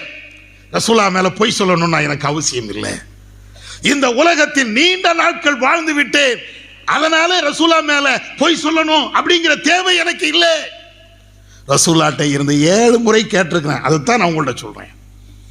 அந்த ஹதீஸை படிக்கிறது, ஹதீஸை கேட்டதை அடுத்த ஆள்கிட்ட சொல்றது, மார்க்கத்தை தெரியணும் அப்படிங்கக்கூடிய அந்த ஆர்வம், அதனால தானே ரசூல்லா சஹாபாக்கள் சிறந்தவன்னாங்க. ஹைருல் கர்னி கர்னி என்று ரசூலா சொன்னாங்களா இல்லையா? என்னுடைய தலைமுறைகள் சிறந்த தலைமுறை, என்னுடைய தலைமுறை என்று நபி அவர்கள் சொன்னாங்களா இல்லையா? இப்படி இருந்தாங்க. மார்க்கத்தை அவ்வளவு தூய்மையாக படித்தார்கள். எங்க போனாலும் மார்க்கம், எந்த இடத்தினாலும் மார்க்கம். படிச்ச மார்க்கத்தை 4 பேருக்கு எடுத்து சொன்னாங்க. இந்த கல்வி இது இருந்தா தான் நம்ம இந்த தீமையில இருந்து ஒதுங்க முடியும். இன்னும் சொல்ல போனால் நபிகள் நாயகம் ஸல்லல்லாஹு அலைஹி வஸல்லம் அவங்க அழகாக சொல்லி காட்டுறாங்க, மை யுரிதுல்லாஹு பிஹி கைரன் யுஃபக்கிஹு ஃபித்தீன்.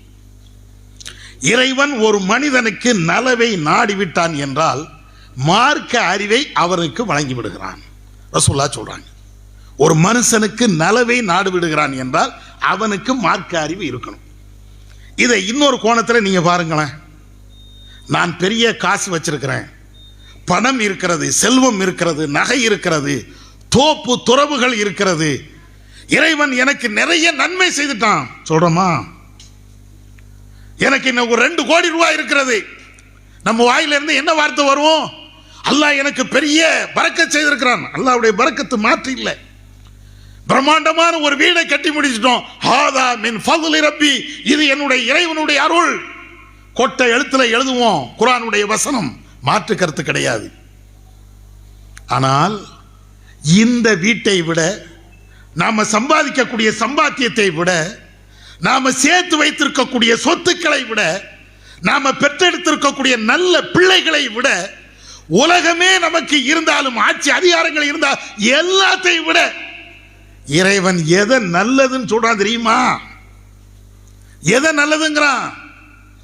மார்க்க கல்வி இருந்தால் உனக்கு நன்மை. ஒரே வார்த்தை, மார்க்க கல்வி இருக்கா நீ யோக்கியன்.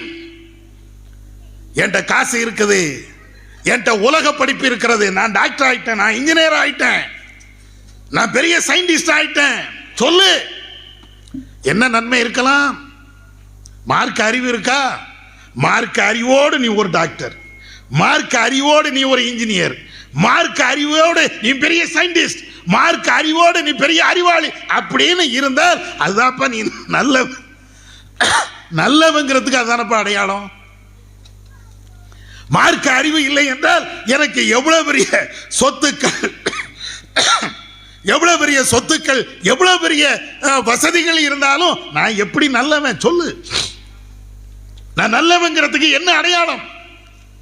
நல்லவன் அப்படின்னு சொன்னா இறைவன் புறத்தில் இருந்து நல்லது எனக்கு கிடைக்கிறது என்றால் இந்த அறிவு கிடைக்கணும், மார்க்க அறிவு கிடைக்கணும். ஆணா இருந்தாலும் பெண்ணா இருந்தாலும் அது கிடைக்கணும்.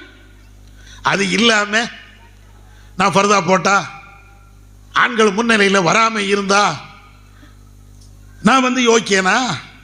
மார்க்க எங்க? இஸ்லாத்தின் என்ன படிச்ச? இறைவன் கேட்க மாட்டானா? மறுமையில நம்மள்ட்ட கேட்க மாட்டானா? குர்ஆன்ல பல்வேறு 1-2 இடங்கள் இல்ல, நிறைய இடங்கள்ல இந்த குர்ஆனுடைய சட்டம் லேசு, குர்ஆனுடைய சட்டம் லேசு எத்தனை இடத்துல சொல்லி இருக்கிறேன்.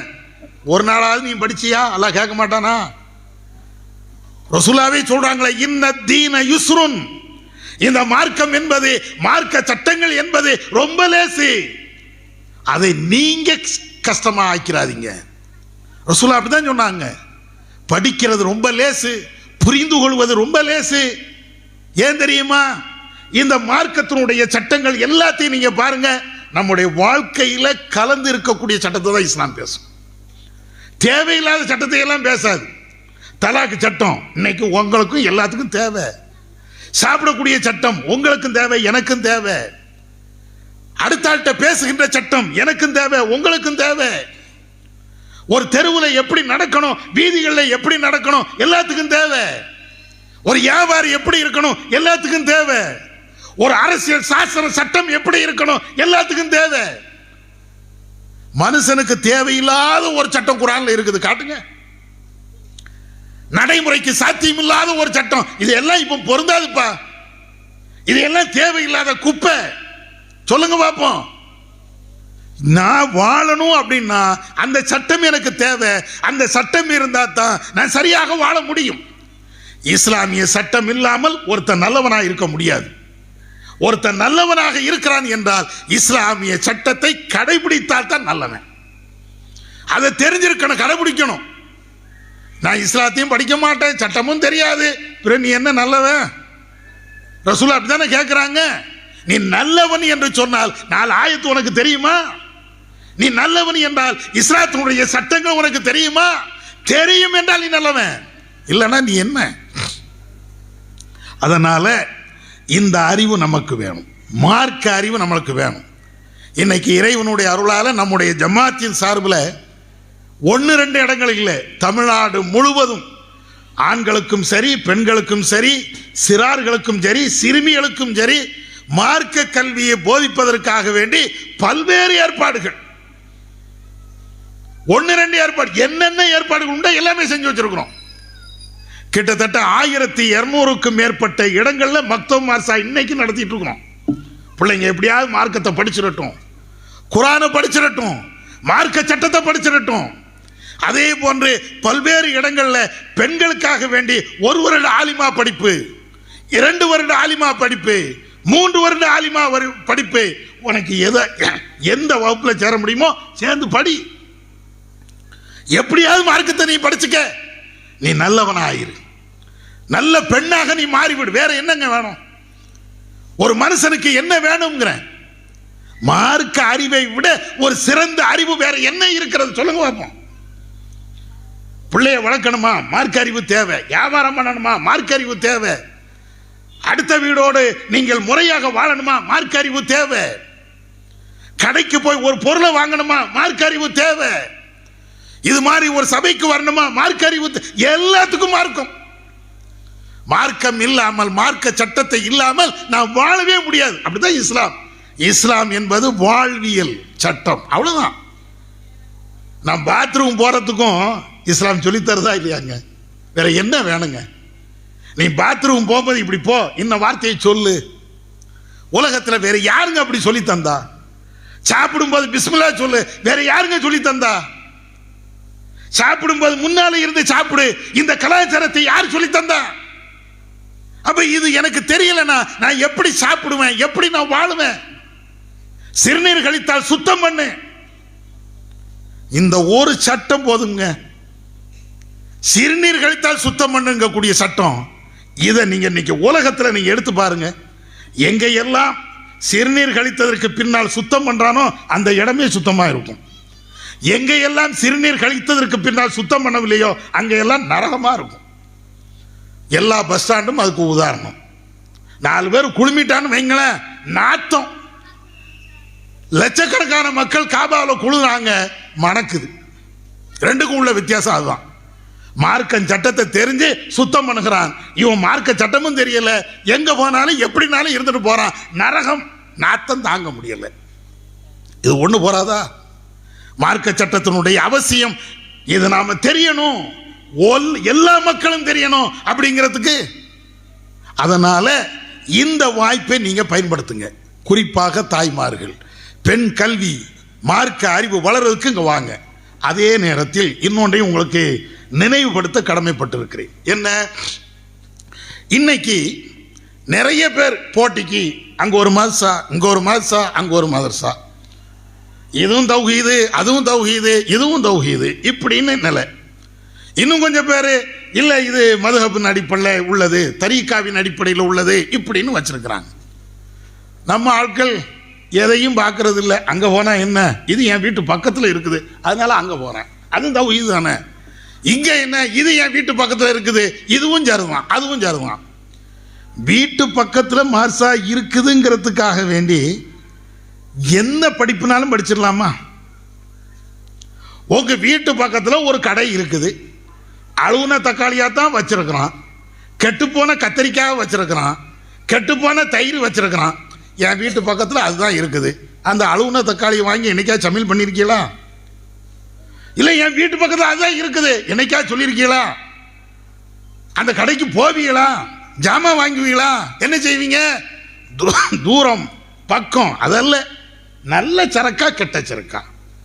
ஒரு கத்திரிக்காவுக்கு பார்க்கக்கூடிய இந்த அறிவு மார்க்க விஷயத்துக்கு வேண்டாமா? கத்திரிக்காய் அழுவுன கத்திரிக்காய் வாங்கினா உலகத்தோடு முடிஞ்சு போச்சு. அழுவுன மார்க்க சட்டத்தை வாங்கினால் மறுமை வரையும் பாதிப்ப. தீமையான சட்டத்தை, மார்க்கம் சொல்லித்தராத சட்டத்தை நீங்க போய் படிச்சீங்கன்னா உலகத்தில் மட்டும் இல்ல மறுமை வரை அது இழிவு தானே. சரியான செய்தியை எங்க சொல்லித்தாராங்க அப்படின்னு பார்க்கறத விட்டுட்டு பக்கம் தூரம் இது அளவுகோல் அல்ல. கொள்கை சித்தாந்தம் இதுதான் அளவுகோல். இந்த கொள்கையின் அடிப்படையில் எங்க நடக்குதுன்னு நீங்க பாருங்க, நீங்களே சிந்தனை பண்ணி பாருங்க. நாங்க சொல்லித்தான் நீங்க கேட்கணும் அப்படிங்கிறது இல்லை. ஆதாரபூர்வமான ஹதீஸும் அல் குர்ஆனும் எங்கே முழுமையாக சொல்லித்தரப்படுகிறதோ அங்க போங்க. பலவீனமான ஹதீஸுகள், இட்டுக்கட்டப்பட்ட ஹதீஸுகள், நபி அவர்களை ஏற்றுக்கொள்ளாத செய்திகள், மார்க்கமே நிராகரித்த செய்திகள் என இஸ்லாத்தின் பேரால அவ்வளவு கொண்டு வந்திருக்கிறாங்க. ஒன்னு ரெண்டு இல்லை, இஸ்லாத்தின் பேரால எல்லாமே இருக்கிறது. அப்ப அதனால எது சரியான கொள்கையோ அந்த பாடத்திட்டத்திலே சேர்ந்து நீங்க படிங்க. குறிப்பாக இந்த நசிஹா மாசாவுல இந்த பாடத்திட்டத்தின் அடிப்படையில் அல் குர்ஆனும் ஆதாரபூர்வமான ஹதீஸ் அந்த அடிப்படையில் பாடங்கள் நடத்தப்படுகிறது. இதில் திருமணமான பெண்களும் நீங்கள் வந்து படிக்கலாம். உங்களுக்கு அந்த வாய்ப்பும் வழங்கப்பட்டு இருக்கிறது. கல்யாணம் ஆயிடுச்சு, ஒரு குழந்தை 2 குழந்தை இருக்கிறது, அல்லது குழந்தையே இல்லை, பகல் நேரம் தானே, காலைல 9லேருந்து மதியானம் 2 மணி வரையும் பாடம் நடக்கிறாங்க என்றால் உங்களுடைய மற்ற வேலைகள், ஸ்கூலுக்கு அனுப்புனா கூட 9 மணிக்கு முன்னால் அனுப்பிடுவிய பிள்ளைகளை, அதுக்கப்புறம் மத்தியானம் லஞ்சுக்கு தான் வீட்டுக்கு போகணும். அந்த இடைப்பட்ட நேரத்தில் கூட நீங்கள் படிக்கலாம். அதற்குண்டான வாய்ப்புகளும் இங்கே செஞ்சுருக்கிறாங்க. நமக்கு தேவை ஒன்னே ஒன்றும், நம்ம நல்லவனாக மாறணும். தீமைகள் மலிந்து கிடக்கக்கூடிய இந்த உலகத்தில், இந்த தெருவில், இந்த ஊரில் அல்லது இந்த உலகத்தில் எல்லா பகுதியிலையும் அதில் நான் நல்லவனாக இருக்கணுமா, மார்க்க கல்வியை படிங்க. நம்முடைய ஈமானை நம்ம பாதுகாப்போம். வல்லல்லாஹ் அதற்கு அருள் செய்வானாக. வாஹிர் தவானா அனி அல்ஹம்துலில்லாஹி ரப்பில் ஆலமீன். அஸ்ஸலாமு அலைக்கும் வரஹ்மத்துல்லாஹி வபரகாத்துஹு.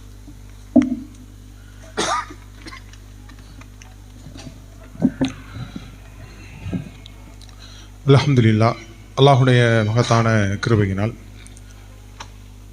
அடுத்ததாக அன்னசிகா மகளிர் கல்லூரியினுடைய முதல்வர் சகோதரர் யாசர் எம்ஐசி அவர்கள் பட்டம் வழங்கக்கூடிய நிகழ்வை தொகுத்து வழங்குவார்கள்.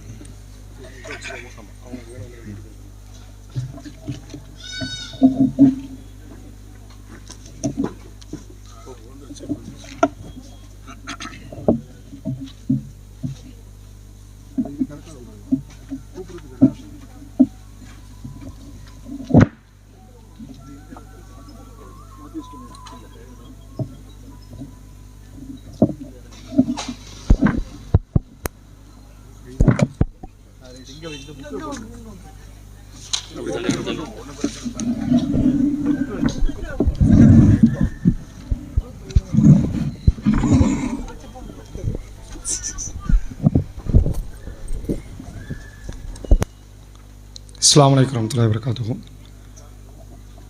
அன்னசிஹா மகளிர் இஸ்லாமிய கல்வியகத்தின் 2021 இருந்து 2023 வரை அந்த ஆண்டில் படித்த மாணவிகள் ஏ சித்திசாரா அவர்களுக்கான சனதை பட்டத்தை மௌலவி எம்எஸ் சுலைமான் ஃபிர்தௌசி அவர்கள் வழங்குவார்கள்.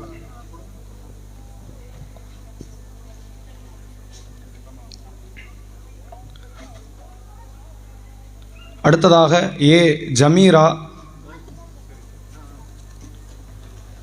தமிழ்நாடு தௌஹீத் ஜமாத் தூத்துக்குடி மாவட்ட தலைவர் சகோதரர் நவாஸ் அவர்கள் வழங்குவார்கள்.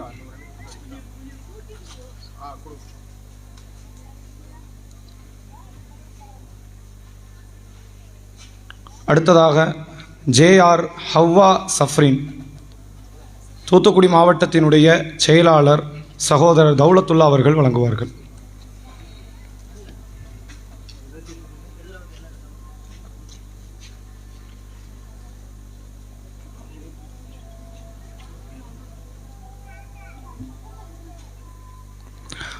அடுத்ததாக M Ayesha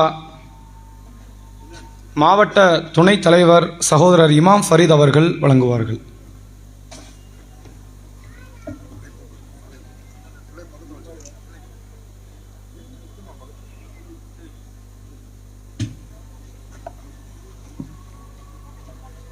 M Ayesha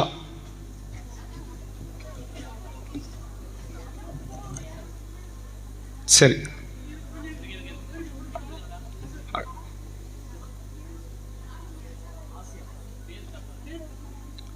Asia M Asia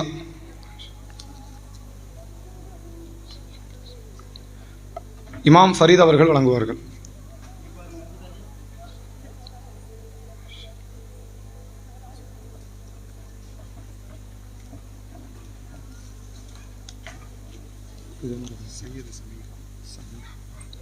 அடுத்ததாக எம் சையது சமீமா மாவட்ட துணைச் செயலாளர் சகோதரர் அசாருதீன் அவர்கள் வழங்குவார்கள். அடுத்ததாக எம்ஆர் ஹலீமா காயல்பட்டின கிளை தலைவர் சகோதரர் சம்சுதீன் அவர்கள் வழங்குவார்கள்.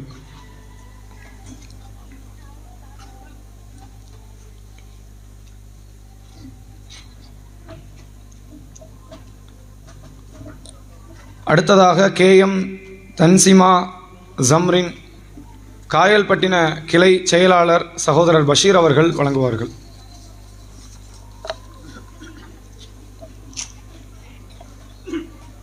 ரெண்டாயிரத்தி 22 முதல் 24 வரை 2 ஆண்டு கால கல்வியை நிறைவு செய்தவர்கள் எஸ் ஃபாத்திமா மௌலவி MS சுலைமான் ஃபிர்தௌசி அவர்கள் வழங்குவார்கள். ஆமாம்.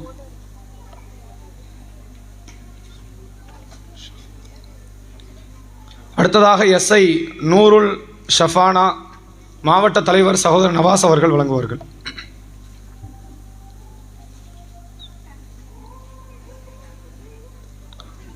அடுத்ததாக AK ஃபாத்திமா தஹ்சீன் மாவட்ட செயலாளர் சகோதரர் தௌலத்துல்லா அவர்கள் வழங்குவார்கள்.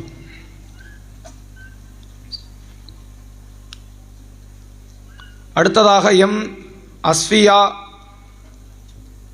மாவட்ட துணைத் தலைவர் சகோதரர் இமாம் ஃபரீத் அவர்கள் வழங்குவார்கள்.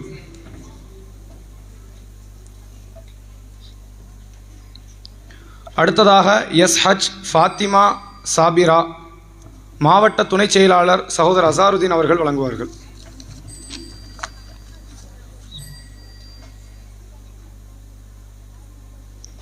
ரெண்டாயிரத்தி 23 முதல் 25 2 ஆண்டு கால ஃபாத்திமா சாபிரா 22 இருந்து 24 வரை மாணவி வந்திருக்காங்களா?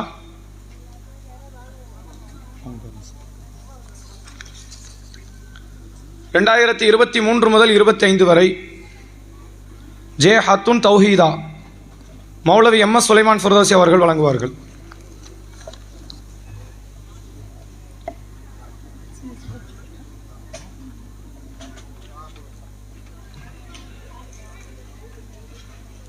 அடுத்ததாக ஆபிரா ஃபாத்திமா மாவட்ட தலைவர் நவாஸ் அவர்கள் வழங்குவார்கள்.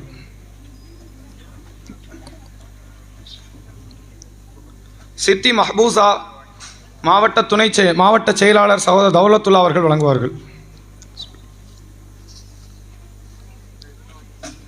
முஸ்பிரா மாவட்ட துணைத் தலைவர் சகோதரர் இமாம் ஃபரீத் அவர்கள் வழங்குவார்கள்.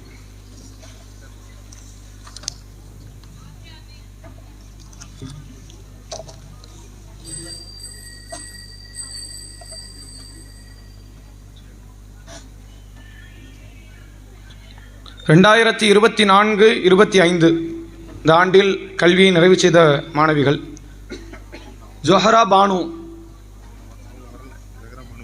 வரல. அடுத்த மாணவி அவங்க வரலையா? ஏ தஸ்லீமா சரி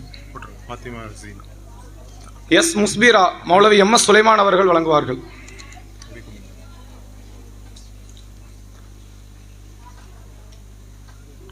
டி முத்து ஜன்னத்துல் ஃபிர்தௌஸ் மௌலவி MS சுலைமான் ஃபிர்தௌசி அவர்கள் வழங்குவார்கள்.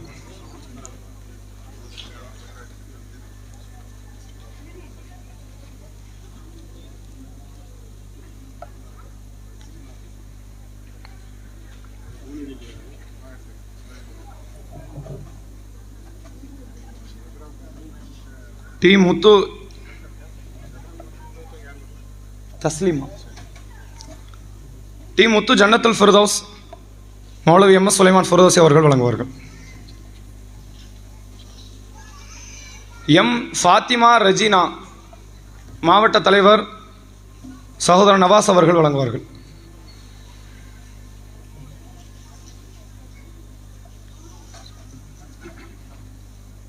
ஏ ஜவாஹிரா நிசா கிளை தலைவர் சகோதரர் சம்சுதீன் அவர்கள் வழங்குவார்கள்.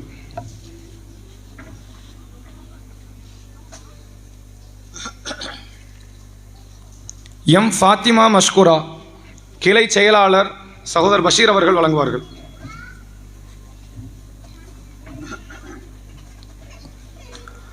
எம்ஐ ஜீனத் ஹீனா கிளை செயலாளர் பஷீர் அவர்கள் வழங்குவார்கள்.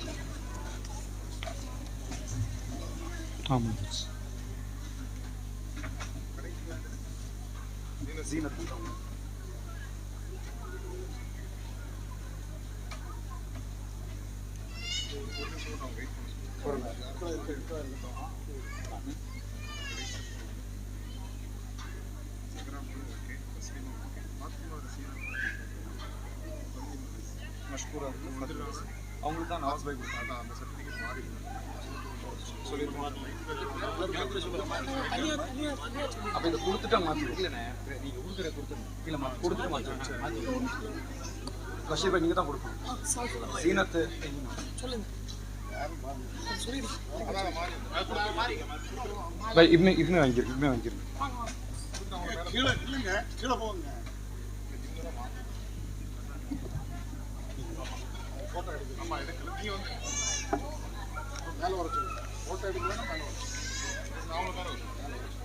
ஜீனத் ஹீனா கிளை செயலாளர் சகோதரர் பஷீர் அவர்கள் வழங்குவார்கள்.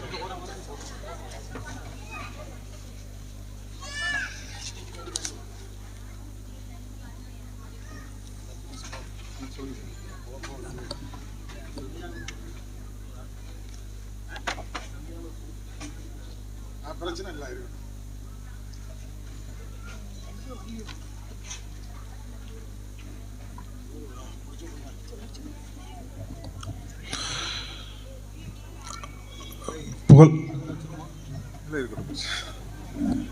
புகழனைத்தும் ஏக இறைவனாகிய அல்லாஹ் ஒருவனுக்கு உரித்தாகட்டும். அல்லாஹுடைய மகத்தான கிருபையினால் பல்வேறு சிரமங்களுக்கு மத்தியில் ஆரம்பிக்கப்பட்ட இந்த கல்லூரியானது அல்லாஹ்வுடைய அருளால் பல வருடங்களாக இந்த கல்லூரி சிறப்பாக நடைபெற்று வந்தது. அந்த நிகழ்ச்சியினுடைய இறுதியாக பட்டம் வழங்கக்கூடிய நிகழ்ச்சியும் அல்லாஹ் ரப்புல் ஆலமீன் சிறப்பாக நடத்தி தந்திருக்கிறான். இதற்கான புகழும் புகழ்ச்சியும் அவனுக்குரியதாக இருக்கட்டும். இந்த நிகழ்ச்சியை சிறப்பாக ஏற்பாடு செய்த காயல்பட்டினம் கிளை நிர்வாகத்திற்கு நன்றியை தெரிவித்துக் கொள்கிறோம். அதேபோல இந்த அழைப்பை ஏற்று கலந்து கொண்ட மாணவிகளுக்கும் பெற்றோர்களுக்கும் மாவட்ட நிர்வாகத்தின் சார்பாக நன்றியை தெரிவித்துக் கொள்கிறோம். நிகழ்ச்சி முடியக்கூடிய நேரத்திலே சபை கலையக்கூடிய நேரத்தில் ஓதக்கூடிய துவாக்களை ஓதிவிட்டு செல்லுமாறு அன்போடு கேட்டுக்கொள்கிறோம். சுப்ஹானக அல்லாஹும்ம வ பிஹம்திக அஷ்ஹது அன் லா இலாஹா இல்லா அன்த அஸ்தக்ஃபிருக வ அத்தூபு இலைக்.